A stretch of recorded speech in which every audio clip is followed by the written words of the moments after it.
Kind of in a shadow. You think you've got big athlete's foot problems? Soccer, sheer fresh. Which has severely strained Sino-American relations. Virtually maintenance-free. The environment created by language and the printed word has now been moved to the periphery of the culture, especially the printed word.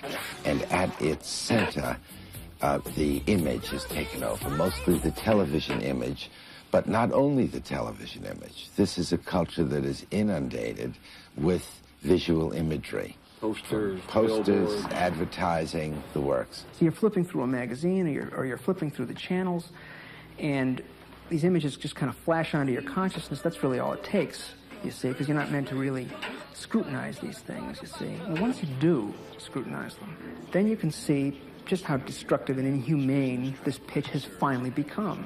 The images are the bases of our daily decisions and our expectations and the way we view the world and how we think we should be in it, how our family, our children, our close ones, all of these kinds of relationships are not just affected, but most intimately managed by what our sense of what are the ways things should be done.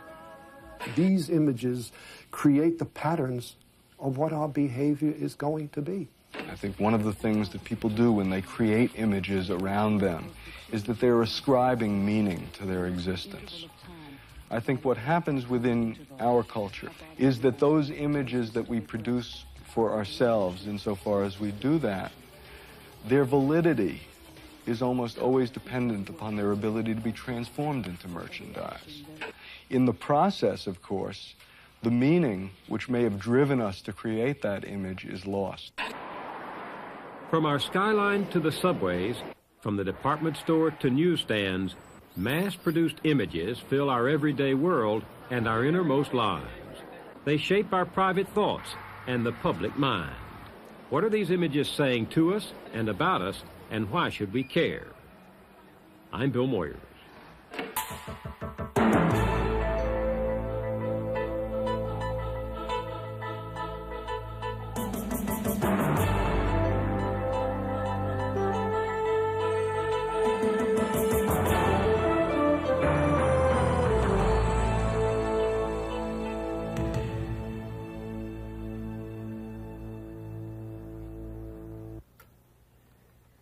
The mass producing and consuming of images has transformed the way you and I see and understand the world.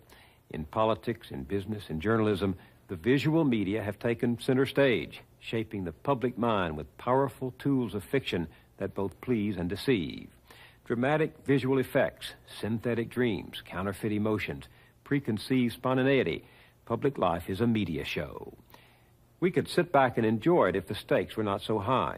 But the stakes are our sense of meaning and language, our ideas of history, democracy, and citizenship, and our very notions of beauty and truth. Every age has had its graven images, but never before have human beings possessed such power to create as many different forms of unreality, or the technology to reach so deeply with it into our consciousness. Our most prolific visual form is the commercial. The average American, we're told, sees more than 32,000 a year.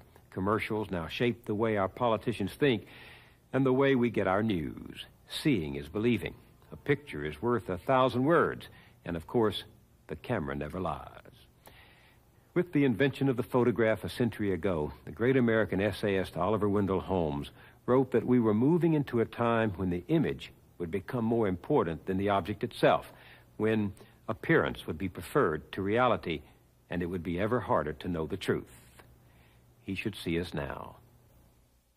We have recognized reputable ways of judging the relative truth or falsity of statements. Neil Postman teaches communication theory at New York University and writes about the impact of mass media on social behavior.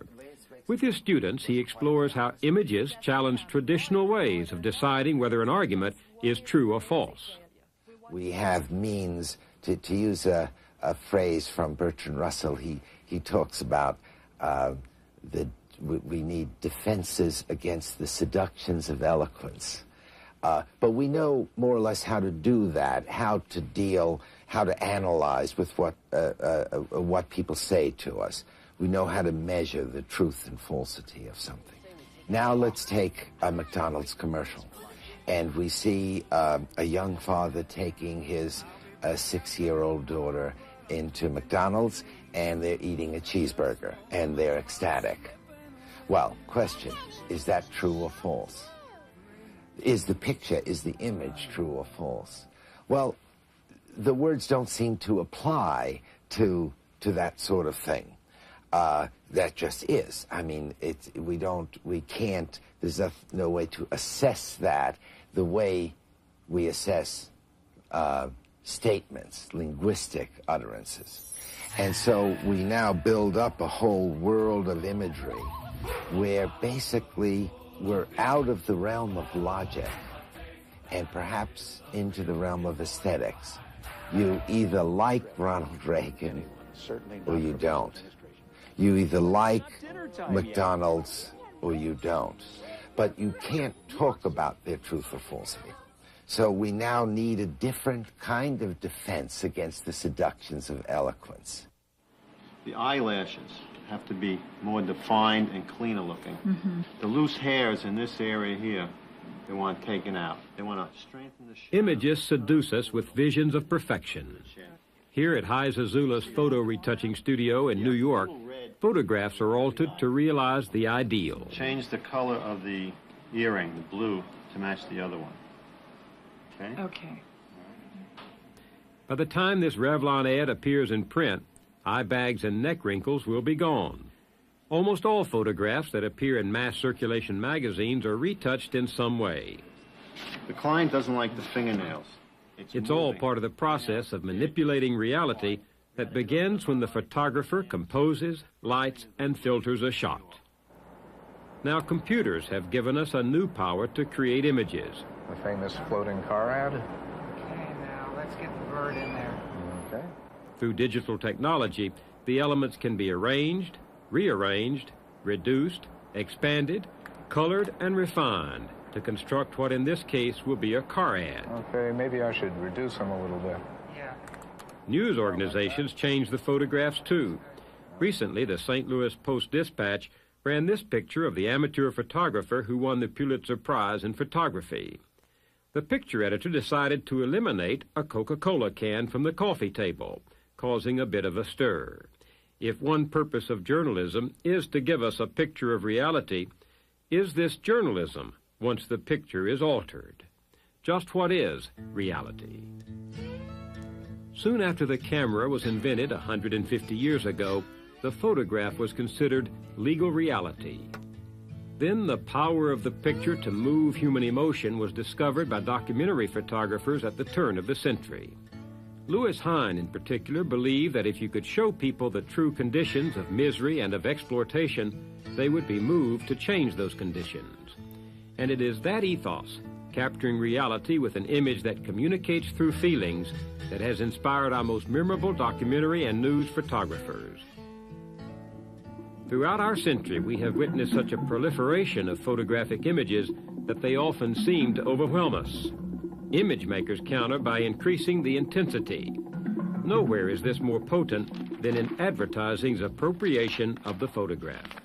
People's experience of the photograph, in particular, is largely that what they are seeing is reality. I mean, it's like Oliver Wendell Holmes talking about the photograph being able to skin the world and yet still be real. In other words, the photograph is able to separate aspect, image from matter, and yet at the same time, even though it's immaterial, it has a sort of claim to reality.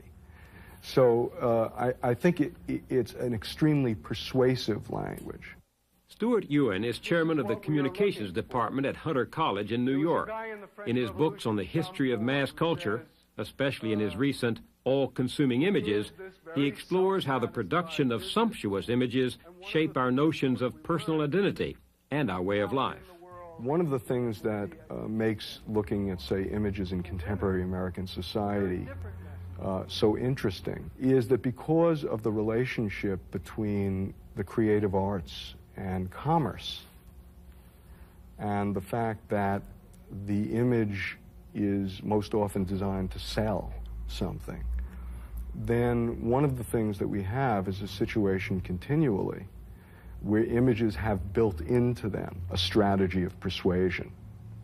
And where if you sit around with people in an idea session at an advertising agency or in a network television program or in an editorial room at a newspaper or wherever, the idea of persuading an audience, the idea of gathering a constituency through the use of the media is an acceptable norm. There is a great deal of very detailed analysis of the way they want something to look in order to provoke a certain kind of behavior on the part of the buyer. What I think goes wrong, I do like the bodysuit, but I think the context is wrong, and I think the guy is all wrong. I think he looks like her, sort of the delivery man. He looks like her trainer. Yeah. I don't know, it somehow disturbs me. There's something kind of, she looks like a stripper, not like a woman who's going to work. When you choose an image, you're choosing more than just a pretty face or a great body.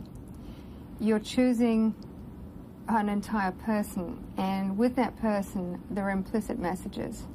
Part of the implicit message is a demographic. You're looking at a woman and you're making judgments you're not even aware of about the social class she belongs to, the education she had, the kind of person she might be married to, the kind of conversation she might have if you had dinner with her. They're not things you think about when you look at a magazine cover, but they're implicit messages which become part of that process of either buying or not buying a magazine. Anthea Disney was hired in 1988 as editor-in-chief of Self magazine, part of the Condé Nast group of magazines that includes Vogue, Glamour, Mademoiselle, and Brides. We do a lot of demographic studies which tell us who the readers of Self are. They're primarily in their late 20s, although there are some younger ones and some older ones. They are women who are onto their second or third job. Some are managerial, some are a little lower. They're achievers. So you court them with stories, with interesting ideas, with trends, with things that obviously are applicable to that group of women. But you also court them with images. You court them with reflecting themselves back to themselves. Yeah, this works. Is there another shot? Yeah, I think that's a better shot. Oh, yeah. I love that. I like that very much, too. Well, plus, just that umbrella in the corner looks so great. The position. Yeah, what I love is the message for the Self woman is that, you know, she probably does take a bus to work if she lives in a city. She's probably not able to afford a cab every day. But at the same time, you know, you can look pulled together, you can carry the umbrella, and it can all work for you. It's not the message of, you know, we expect them to live in limousines and taxis. It's the real life message. Well, which the bag looks businesslike, too. Yeah. I think it's... At this meeting, several editors of Self magazine are selecting pictures for what is considered an editorial piece in the magazine. But since it's a fashion piece, it also functions as advertising. Most ordinarily, within advertising, the appeal is to feelings and, as I said, discourages thought. I think, by the way, that unfortunately that's true even of those media which are ostensibly or claimed to be informational. That one of the sort of within or under the rubric of the commercial imperative, one of the things that image makers have learned is that the most persuasive form, particularly in the very sort of expensive thing called time on a medium like television, is one which touches sort of basic primal kinds of feelings. You mentioned primal. Didn't primitive people use images to convey their understanding of the world? Well, one of the things which makes people people is that they act upon their world, and they represent their world, and they depict their world. And I would go even further, and that is to say, all people make those images sacred. It's part of this thing called human culture. It's part of the nature of human community. So there's no question that people throughout history and prehistory began to make a mark upon the world which was not purely utilitarian and instrumental, but which was a way of depicting and looking at and saying something about their world. How have images changed then? Well, I think one of the things that people do when they create images around them is that they're ascribing meaning to their existence. I think what happens within our culture is that those images that we produce for ourselves, insofar as we do that, their validity is almost always dependent upon their ability to be transformed into merchandise. In the process, of course, the meaning which may have driven us to create that image is lost.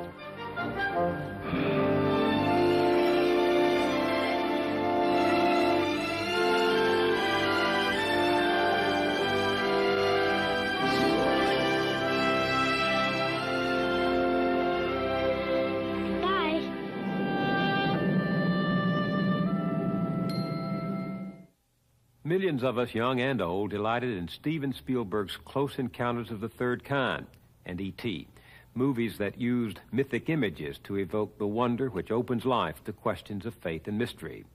It's our human nature to invest profane things with sacred meaning, to use images for calling the soul upward. But what happens to the mythic imagination, to the notion that you and I are created in the image of God, when advertising turns the image in another direction, toward the sale instead of salvation? The commercial becomes the communion wafer of the marketplace, and the images our artists create gain significance only when they're bought and sold. The mass production of images is a dynamic process that uses art and artists for the creation of boundless illusions in a materialistic world. Any image ever made, sacred or profane, can be produced wholesale and used for any purpose, particularly to sell things. Zinca by Coppertone, the original nose coat and lipstick. Wear it and get wild.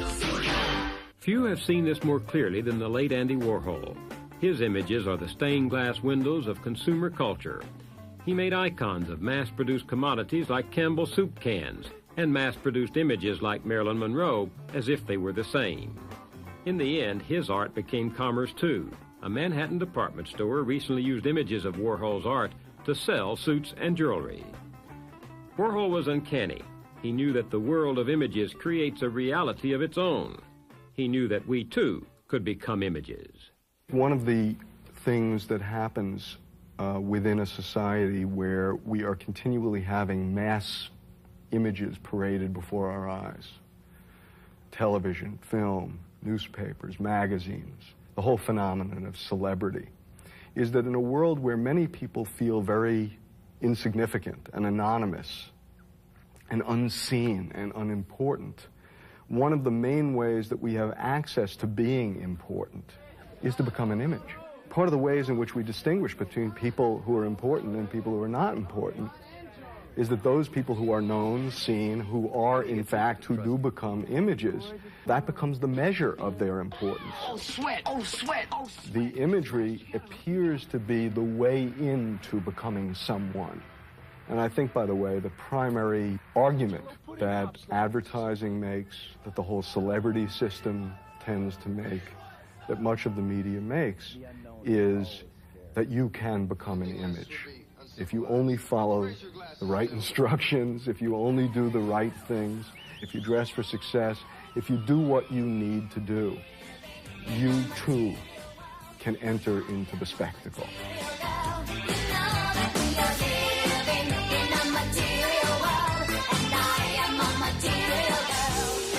Remember the look-alike Madonna contest, where the one who looked most like Madonna won a whole lot of things and won a lot of TV time and MTV time in particular. Live from MTV, it's Madonna. And then there were look-alike shows, slots where people do a look-alike Prince, do a look-alike Michael Jackson. When you're doing Michael, you have to think Michael and become Michael at the time. So I think there's this way of saying, what would it be like to be Madonna, or what, you know, how would I be better than me if I were Madonna? And there's a sort of a very close, I think, imbibing of the image. I mean, teenagers, if you've seen their rooms, not only they look at these images on MTV, but and listen to them also on radios in their bedrooms, but they have the walls plastered with huge blow-ups of the rock stars. Ann Kaplan directs the Humanities Institute at the State University of New York at Stony Brook.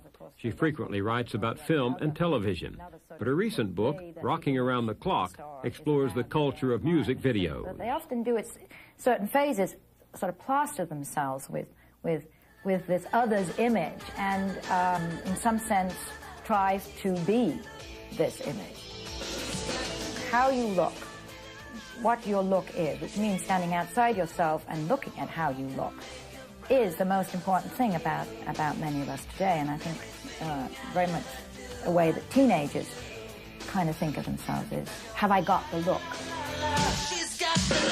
People who sort of follow the road towards becoming an image, which is, you know, a very powerful form of acclaim, are continually caught in a situation where they're measuring themselves up against the images which they see, which by definition tend to invite invidious comparison. And of course the problem is the self is lost in the middle of this.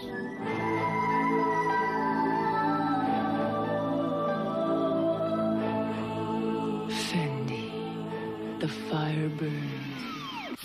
I hear a lot of people condemning the media for choosing images which are sexual, for choosing images which they seem to feel are increasingly sexual. And while I would say it is true that you're seeing women who have fuller bodies in both advertisements and in magazines and on TV and videos, I think a big piece of this comes from the fact that real women out there have chosen to buy those images and have chosen that they want to look that way. You only have to look at, for instance, the number of women in this country who have breast implants, the women who have their bottoms made higher and bigger and rounder, the women who have lip implants to give them big, luscious lips. Women somehow feel ready to be more luscious. And I think what the media is doing is responding as fast as they can to that. In order to create their own identity and to recreate their image and reinvent themselves almost moment by moment today, because there are no roles for how they should be, women are looking more toward the magazines. As second in command at Condé Nast, Rochelle Udell helps to design the look of all the magazines. She's been art director of Vogue and Esquire, and she's worked in advertising with Calvin Klein and Jerry Della Femina. It's a life fantasy, so to speak. I mean, if we really showed what was really going on, I think people might be a little discouraged or put off. They get to see that every day. People are spending a lot of time investing in their images, investing in the labels that they wear or don't wear, the color of their hair, the cut of their hair. When you're not wearing makeup, you're making one statement. When you're wearing makeup, you're making another statement. And people have become very aware of the signals that they're sending out by all of this and the power that those signals have. So people are customizing themselves now. And that's very, very interesting. A lot of what all of this is about the construction of a front, which will, in fact, be a sort of viable, sellable front for public consumption, which often is constructed at the expense of who one is. Those kinds of relationships between who one is in society and the styles with which one surrounds oneself are very powerful even in much of the world today. Because you never know when your day is going to end. Begin it with FinalNet. And so clearly what we have is a democracy of images. That is to say, for the proper cash price, we live in a world of images which is available to anyone. Well, you have a wonderful illustration here in your book. It's the Bijan ad. Here are all of these Chinese communists wearing the same uniform, and here's Bijan saying, in a democracy, you can be different because you can look different. Well, I think that in a world where government is becoming big, where production and wealth and finance are becoming bigger and bigger, and where, in fact, decision-making is becoming more and more consolidated within small groups, it is in the realm of images and the availability of images that a sort of play of democracy has sort of played itself out, that democracy begins to be understood as consumer choice over a given variety of goods, and is less and less about people, in fact,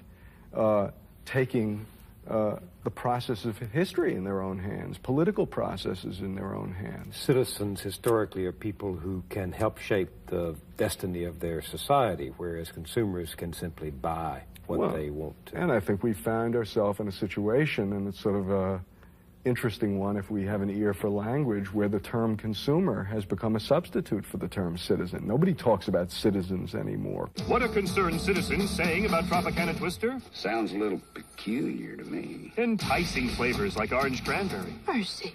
Orange peach. Mercy. And orange raspberry. What, no kiwi? Tropicana Twister. Flavors Mother Nature never intended, but should have.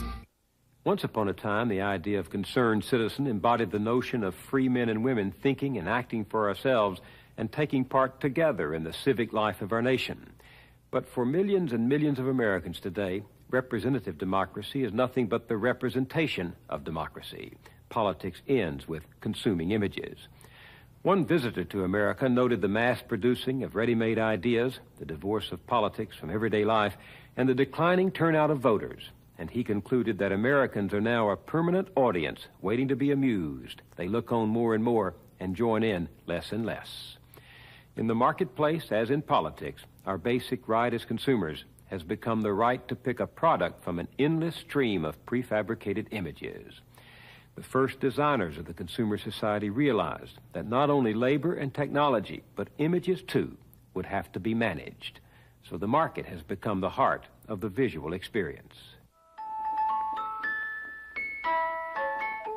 This is a widget. Earlier this century, when PR and advertising were emerging as industries, their practitioners described their work as consumer engineering. And all the customers take their widgets home to all parts of the country. Major corporations like GM produced dozens of films touting the benefits of industrial design, what later we would know as the shaping of everyday life with the marketplace in mind. Our homes acquire new grace, new glamour, new accommodations, expressing not only the American love of beauty, but also the basic freedom of the American people, which is the freedom of individual choice. From electricity comes progress. Television carried the images of products into what Stuart Ewing calls the eye's mind. Famous actors were often hired as voices of authority. Good evening. I am Ronald Reagan speaking for General Electric.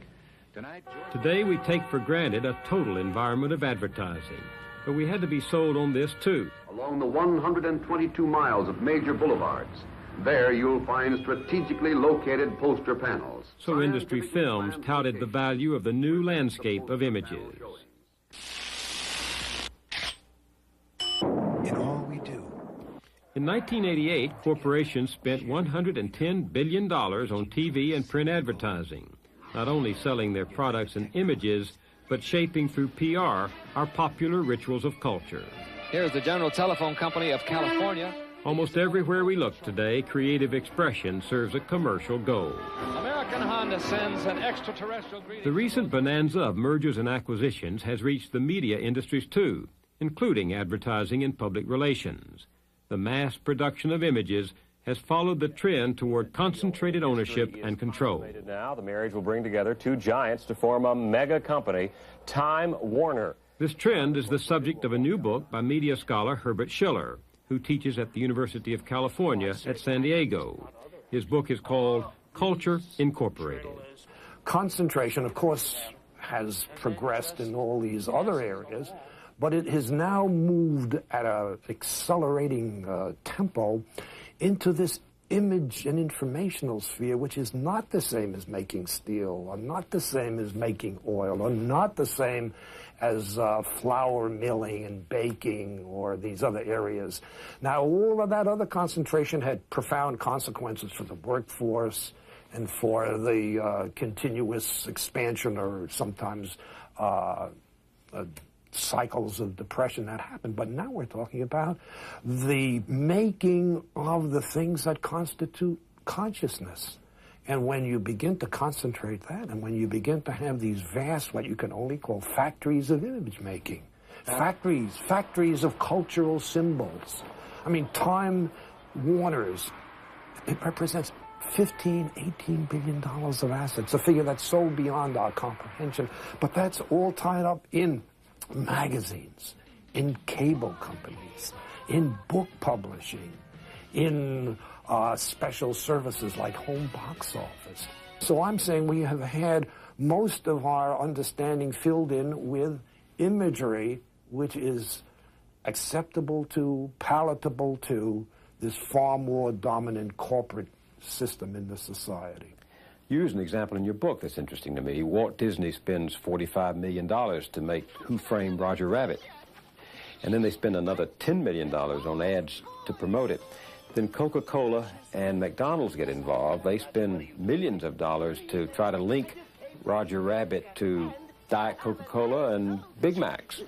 Taken by itself, there's nothing that one could find that's exceptional about it. But it's a practice that extends through the entire social arena. This is just a good illustration of it. Now, what does it represent, at least as I view it? It represents a fact that you have a complete unidimensionality of imagery. And so... Wait, what do you mean by that? By that I mean, let's say kids. It doesn't have to be kids. It could be adults, of course. But whoever gets swept up by this begins to have as the entire perimeter of their consciousness the imagery of Roger Rabbit, taking this particular example. There's a wonderful character in the movie. Wonderful character movie, but then you see that same image either on a mug, on a T-shirt, related to the plate on which you're getting your hamburger, somehow or other connected to the time you take your Coke. And so, in a sense, I think this just constantly compresses, constantly reduces the range of imagination. This, I think, is maybe not the most serious of all of these things, because it also extends the power of these groups that have this enormous control to focus our attention into these relatively few kinds of images. What are you? I'm Batman. I would say on the individual basis, we're absorbed by these kinds of packaged ideas and images, and all of that becomes a sort of a continuously sealing off of a larger sensibility. This video by Prince for the Batman movie illustrates Schiller's notion of the vicarious imagination. Someone else creates our fantasies for us. Keep busting. Music videos have fulfilled the ultimate TV fantasy. The program is the commercial. The rock group sells and stars. The advertisement is the entertainment. You may have MTV. MTV, while pioneering rock videos as total programming, also pioneered the selling of commercial time on a channel that is all commercials. Get MTV on the TV set you like to watch. The product is the image. Stylistically, music videos have had an enormous influence on the rest of film and TV. Yet the rock video directors draw on a media world itself for inspiration and content. So the experience is circular. Music videos project a world consumed with visual symbols and a world learned through the visual images that consume it. Because you might think was very early, started this, and perhaps is the best compendium of a video that pulls together images from René Magritte and surrealism through to King Kong and Hollywood movies, and it plays with the image amazingly. There's a Bryan Adams video, Heaven, where you see the star on the stage. First of all, there are all kinds of videos at the back of him, and then you turn around and we are in the position of the performer, and we look out on this rows and rows of seats in which there are television sets instead of people. It's a terribly solipsistic world, a world that's almost claustrophobic in that sense. The fact is that the relationship between the other media and TV is a close one by now. You know, cinematic technique, for one example, is now televisual. because those who make movies now realize that you can't lose on a project if you can sell the video cassette after the film has flopped in the theaters. This has changed the way that the image is composed. This means that, you know, the figures on the screen are put closer together. This means that a director will use more close-ups. In other words, the technique becomes more coarse, more jolting, you know? Mark Crispin Miller teaches at Johns Hopkins University. His collection of reviews and essays about television and mass culture is called Boxed In, The Culture of TV. He's now working on a book about the history of advertising. Newspapers now have dwindled in number. You know, our major cities don't have a lot of dailies anymore. Some of them have none. And the newspapers that remain are more and more televisual in their formats, more and more reliance on full-color pictures, shorter and shorter text. Magazines have been compulsively renovating their formats so that they stand out. That becomes the primary goal in the culture of TV. To look like television. Well, to stand out. Yeah. To stand out. That's the great anxiety on the part of everyone who participates. And you know what I'm talking about. I mean, you have to break through the clutter, as the ad men always put it. We live under an astonishing barrage of images.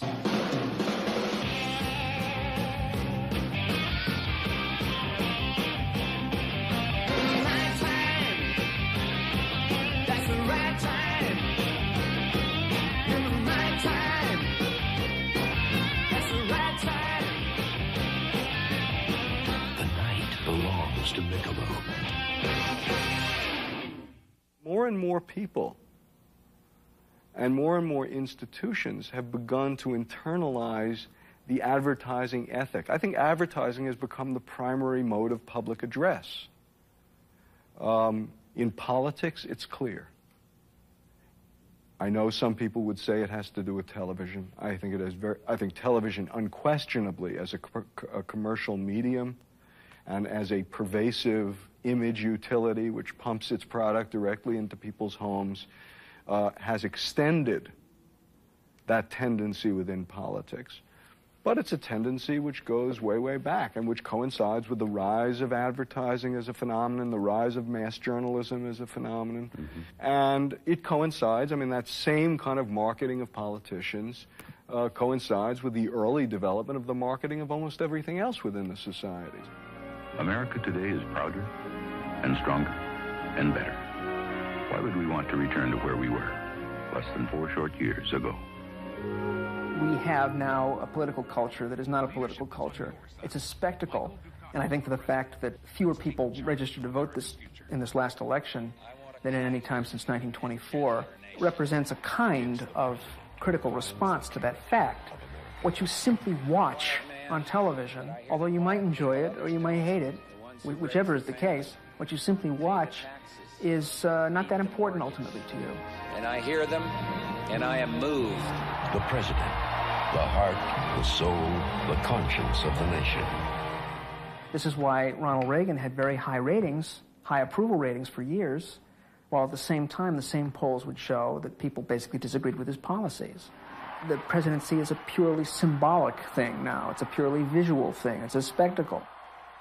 With Reagan, the issue was not whether the content of his statements were true or even plausible. The question was, do you like that image on the screen? Do you trust it? Is that image sincere to you? You're representing the country of the little guy. The audience is having rather an aesthetic experience, looking at either an attractive image or an image which, for some mysterious reasons, looks like it's a wimp. And then someone comes along and says, well, we can change that. And then when people look at him, they'll say, well, that's not a wimp, that's a man of conviction. Well, this is magic in a way. But whatever it is a new form of discourse, Bill. And we need perhaps new strategies to confront it. Nobody should turn their backs on equality. Nobody should turn their backs on making sure that you have these equal opportunities. And if, in fact, that there has been lack enforcement, which I don't feel that is the case, but if, in fact, there is, then we ought to take that accordingly and making sure that that doesn't happen in the future. I'll never apologize for the United States of America. Ever. I don't care what the facts are. No, not our nation's, but in World War II. I mean, we all lived in this century. I didn't live in this century, but in this century's history. It really doesn't matter what a politician says any longer, you see. It's not even necessary now for a politician to be lucid. And I am beginning to learn the value of a script. If they look right, if they have the right golden glow cast over them, and if they use the right buzzwords, family, God, you know, sitting on a hill, blah, blah, blah, then that politician can succeed, and I think it has to do with the power of the image. Certainly the last presidential campaign proves that, because it worked all according to clever and powerful visceral associations. His revolving door prison policy gave weekend furloughs to first-degree murderers not eligible for parole. While out, many committed other crimes like kidnapping and rape, and many are still at large. I will keep America moving forward, always forward. The advertising ethic is that the truth is that which sells. And 1,000 points of light. It's the law of the market. If people buy it, it's right. And one of the areas where this has had perhaps the most detrimental effects is, in fact, in the area of the informational media. Those news media, documentary media to some extent. And that is that it is built into the job. It's not like people are sitting around conspiring. Built into the job of putting on a news program is the recognition that the success or failure of that news program has very little to do with the coverage of events, with the way in which that program, in fact, empowers people, provides people with information which will allow them to think about what's happening in their world, to understand connections between seemingly separate events. And as a result, from start to finish, the very construction of the news is designed to create the largest possible audience. Good evening. An angry mob and an angry man with a rifle. That's a bad combination. I think that one of the primary techniques of news journalism is to play on the irrational, to play on the fears, to play on the uncertainties, to play on those aspects of everyday life which people have fears about and concerns about, and to magnify them to a point where the only consolation available, the only refrain, the only release available are those 30-second spots which punctuate the news program. The news is a product. I mean, there's no question about it. Channel 2 Action News. When I first got into television, a guy that taught me how to do TV said, just remember when you get too self-inflated about what you're doing, just remember that you're filling up the black space between the commercials. Just remember that. And it is important to remember. Michael Singer has won numerous awards as an investigative reporter and producer.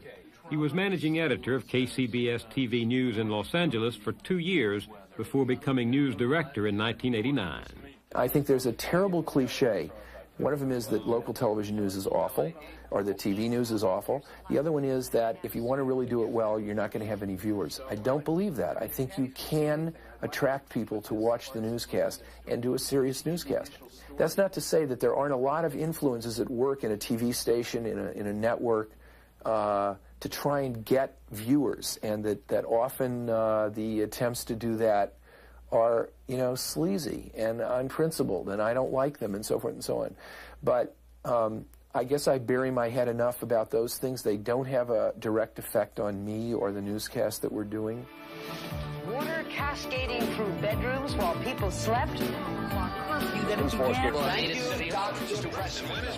revoked, he is the son of the first one of the exasperated drivers. I think when the advertising ethic invades the newsroom, the truth becomes that which sells. And it's something which affects the news from start to finish. First of all, the very setting in which the news takes place. you know, the huge banks of monitors, which have a very, I would say, authoritarian aspect to them, sort of stressing the knowledge through technology kind of argument. A command center, which sort of suggests high-tech abilities to sort of touch the world and have access to anything you need to know. So that's one thing. On the other hand, you have newsreaders rather than journalists. You have people who are primarily picked because of an authoritative style. I don't think it's a big surprise that people are very interested in who's presenting the news, and in many cases they're more interested in who's presenting the news than the news they're presenting. And to the extent that we can cater to the market, to the extent that we can draw viewers to our newscast by not compromising what we're doing, but by presenting anchors to them who they do like, we're going to do that. I'm Jim Lampley with an update from Action News. I think that the relationship between people and television is much more complicated than talking about it in terms of consumer product. The relationship between people and information and images is not that simple. You can't just buttonhole it. I mean, people are moved by what they see on TV. They're moved to act. They're moved to do things. I can't tell you the number of times that we've put a story on the air that we've gotten 80, 100 calls from people. How can I help? What can I do? This is an outrage. I'm glad you did that. I'm sorry you did this. What can we do about it? I mean, not that that's going to solve the problems of the world, but TV and the images that it projects work on people in a lot of very complicated ways. And I think one of those ways is that it does engage people. You give me 19 seconds and I'll give you the world. Television images do give us the world, but whose world? As with all visual images, we have to ask, who selects the images? Who decides how they are organized and for what purpose? To empower us as citizens or to please us as consumers of images and products? And what reality is conveyed by all these images anyway? One answer is here at the Camera Work Gallery in San Francisco. News and advertising photography from popular magazines is organized to show how one mimics the other in attitude and ideas. One of the more interesting concepts of propaganda, at least propaganda in Western societies, is that it's a propaganda of integration, that it's not an overt practice, that it is something that has to take place over a long period of time. It has to be fairly common. It has to be integrated into everyday life. A writer and editor, Richard Bolton teaches in the visual arts program of MIT in Boston.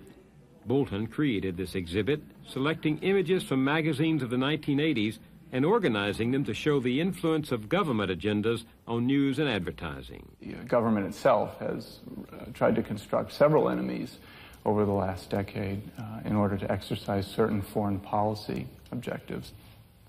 The point of the work that you see here is to show how advertising helps construct those foreign policy objectives, how news reporting works to mirror status quo goals. Not just the news media, but advertising proper is an important source of ideas about how the social world is constructed. Pay attention, please, thank you. It's next day there. The stereotypes of the Soviet Union that are used in these ads mirror things that were already being said in political discourse. Next evening there. Having no choice is no fun, so everyone who wants choices is at Wendy's. It's next. Advertising isn't the only source of stereotypes. News reporting is also a pretty fundamental source. For instance, on these two covers, that 6 months apart, the magazine published an identical photograph of President Reagan taken in a completely different situation, or so we believe, a completely different situation. You can draw a couple conclusions from that. First of all, you can say that President Reagan had a highly developed sense of self-image, and presented himself stereotypically in a lot of photo opportunities. But you can also say that the magazine, quite consciously, is constructing a stereotype of the president. The frightening thing is that it has become clear now that simply recognizing the artificiality of something does not ensure immunity to that thing. Simply knowing that you're an object of propaganda, is not enough in itself to armor one against the appeals of propaganda. That's really the message of 1984, George Orwell's classic. As I talk about it in my book, everybody's kind of aware that the propaganda is ongoing. That's what doublethink is. That's what the concept of doublethink means. It means that with one part of your mind, you can see that it's just a crock, and you don't fall for it, and you know that it's ridiculous. But with the other part of that same mind, you adhere blindly to it, you see. We as children of the Enlightenment have been brought up to believe that once you see through a thing, you are on the way to defeating it. But in fact, that's not necessarily the case. So that what is really necessary is that people begin to take a close, careful, critical, historically informed look at these images, not just kind of glance at them and say, oh yeah, well, I know it's all just a bunch of nonsense, because that kind of knee-jerk skepticism is not really a defense, you see. What's striking about it, for our purposes, is that the setting is pastoral, the image is escapist, the act of smoking informed by a strongly erotic element. Yeah, Jerry? The cigarette is long, slim, and elegant. What I do in my classes is to encourage multiple readings of all kinds of ads over a long historical period. What about this? It looks like a rape, an assault. Well, it looks like that to me. Now, I want to prepare you by pointing out that although many of these images of male dominance are kind of grisly by implication, rest assured that the ones extolling female dominance are just as grisly, okay? Because every segment of the smoking market has to be stroked with the fantasy of power. I know that this is probably a completely utopian thing to say, but people have to be taught how to use their own individual minds, you know, their own consciousnesses, as a way to negotiate these images and gain some kind of true control over this really oppressive kind of atmosphere. Alive with pleasure. Go ahead. I think from very early on, students need to be educated into the idea that images speak, that images say certain kinds of things, that there are values and priorities and meanings embedded in images, and they need to learn something about the vocabulary and the grammar of images, to be critical, to do critical readings. True. I mean, here we have in the next one, the ultimate sophisticated, liberated woman. I mean, here she is. She's just landed at a heliport on the East River. She's on her way downtown to pull off some great deals. You know, ultimately, when the going gets tough in the deal, you know, strip, right? This is what it's all about. Underneath, even underneath the liberated, emancipated, self-directed woman is the woman of old. Advertising. Now, I think that what's valuable about that, making visual literacy a basic part of education, is it will take materials which are primarily currently directed at the emotions and the senses, and it will reposition them within the framework of critical reason and thought. She was a fever from which I will never recover. All we see is the erotic. All heat and hunger. All we see is the allure. All we see is the aesthetic side of it.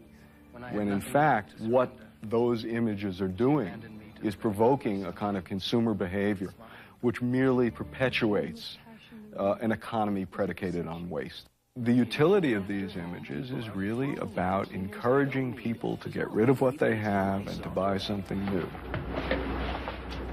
This year, we're introducing more of what America needs than any other... I think part of the way in which these images work is that the destruction of the environment is silent within those images.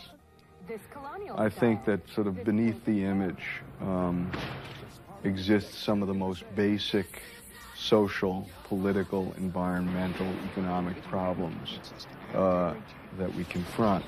I think it's a survival question in certain ways. It's a real question as we approach the year 2000 as to whether or not we're going to continue in directions that we've gone, or whether or not there is going to be a rethinking and a redirecting going on. Somehow or another, people need to rediscover and reinvigorate a democracy of expression and really begin to ask hard questions about a democracy of possession, a democracy of images. That won't be easy. As we'll explore in our remaining broadcast, we're up against a powerful combination of forces that want to control the images we see. We also have to contend with our own personal capacity for self-deception, the comfort we take in denial. But unless we do learn to analyze and understand this new visual environment, others will do it for us and leave us with no role in the life of this nation but consuming images. I'm Bill Moyers.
The visual media have taken center stage, shaping the public mind with powerful tools of fiction that both please and deceive. Dramatic visual effects, synthetic dreams, counterfeit emotions, preconceived spontaneity. Public life is a media show. We could sit back and enjoy it if the stakes were not so high, but the stakes are our sense of meaning and language, our ideas of history, democracy, and citizenship, and our very notions of beauty and truth. Every age has had its graven images, but never before have human beings possessed such power to create as many different forms of unreality, or the technology to reach so deeply with it into our consciousness. Our most prolific visual form is the commercial. The average American, we're told, sees more than 32,000 a year. Commercials now shape the way our politicians think and the way we get our news. Seeing is believing. A picture is worth 1,000 words, and of course, the camera never lies. With the invention of the photograph a century ago, the great American essayist Oliver Wendell Holmes wrote that we were moving into a time when the image would become more important than the object itself, when appearance would be preferred to reality, and it would be ever harder to know the truth. He should see us now. We have recognized reputable ways of judging the relative truth or falsity of statements. Neil Postman teaches communication theory at New York University and writes about those. But you can't talk about their truth or falsity. So we now need a different kind of defense against the seductions of eloquence. The eyelashes have to be more defined and cleaner looking. The loose hairs in this area here, they want taken out. They want to strengthen the shape. Images seduce us with visions of perfection. Here at High Zazula's photo retouching studio in New York, photographs are altered to realize the ideal. Change the color of the earring, the blue, to match the other one. Okay? Okay. By the time this Revlon ad appears in print, eye bags and neck wrinkles will be gone. Almost all photographs that appear in mass circulation magazines are retouched in some way. The client doesn't like the fingernails. It's all part of the process of manipulating reality that begins when the photographer composes, lights, and filters a shot. Now computers have given us a new power to create images. The famous floating car ad? Okay, now let's get the bird in there. Okay. Through digital technology, the elements can be arranged, rearranged, reduced, expanded, colored, and refined to construct what in this case will be a car ad. Okay, maybe I should reduce them a little bit. Yeah. News organizations change the photographs too. Recently, the St. Louis Post-Dispatch ran this picture of the amateur photographer who won the Pulitzer Prize in photography. The impact of mass media on social behavior. With his students, he explores how images challenge traditional ways of deciding whether an argument is true or false. We have means to use a a phrase from Bertrand Russell. He talks about we need defenses against the seductions of eloquence. But we know more or less how to do that, how to deal, how to analyze with what people say to us. We know how to measure the truth and falsity of something. Now let's take a McDonald's commercial. And we see a young father taking his 6-year-old daughter into McDonald's, and they're eating a cheeseburger, and they're ecstatic. Well, question, is that true or false? Is the image true or false? Well, the words don't seem to apply to that sort of thing. That just is. I mean, we can't, there's no way to assess that the way we assess statements, linguistic utterances. And so we now build up a whole world of imagery where basically we're out of the realm of logic and perhaps into the realm of aesthetics. You either like Ronald Reagan or you don't. You either like McDonald's or you don't. Kind of in a shadow. You think you've got big athlete's foot problems? Soccer, sheer fresh. Which has severely strained Sino-American relations. Virtually maintenance-free. The environment created by language and the printed word has now been moved to the periphery of the culture, especially the printed word. And at its center, the image has taken over, mostly the television image, but not only the television image. This is a culture that is inundated with visual imagery. Posters, advertising, the works. So you're flipping through a magazine or you're flipping through the channels, and these images just kind of flash onto your consciousness. That's really all it takes, you see, because you're not meant to really scrutinize these things, you see. And once you do scrutinize them, then you can see just how destructive and inhumane this pitch has finally become. The images are the bases of our daily decisions and our expectations and the way we view the world and how we think we should be in it, how our family, our children, our close ones, all of these kinds of relationships are not just affected, but most intimately managed by what our sense of what are the ways things should be done. These images create the patterns of what our behavior is going to be. I think one of the things that people do when they create images around them is that they're ascribing meaning to their existence. I think what happens within our culture is that those images that we produce for ourselves, insofar as we do that, their validity is almost always dependent upon their ability to be transformed into merchandise. In the process, of course, the meaning which may have driven us to create that image is lost. From our skyline to the subways, from the department store to newsstands, mass-produced images fill our everyday world and our innermost lives. They shape our private thoughts and the public mind. What are these images saying to us and about us, and why should we care? I'm Bill Moyers.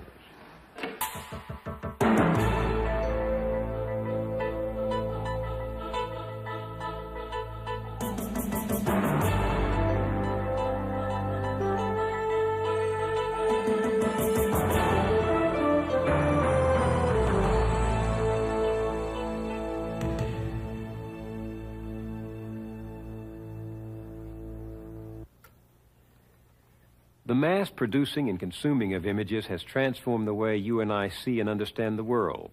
In politics, in business, in journalism,